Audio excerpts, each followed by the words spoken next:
Hello दोस्तों, नमस्ते, प्रणाम, जय श्री राम, राधे राधे। स्वागत करती हूँ रूपा गुप्ता ऑफिशियल चैनल में।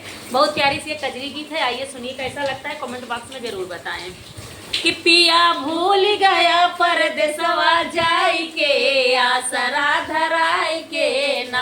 पिया भूल गया परदेसवा जाई के, आसरा धराई के ना। धराई के ना हो, धराई के ना, धराई के ना हो, धराई के ना।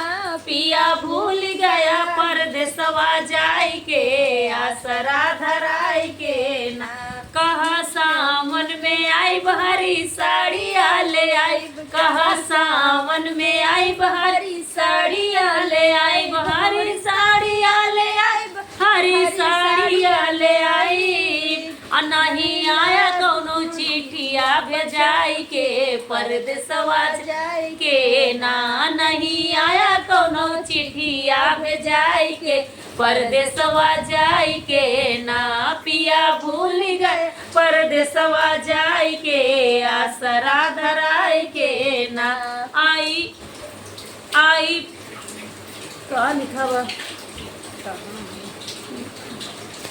आई सावन के बहार झूला पड़े डार डार, आई सावन के बहार झूला पड़े डार डार। सखिया झूल रही, सखिया झूल रही, कजरी गाय गाय के, जिया मोर जराई के ना।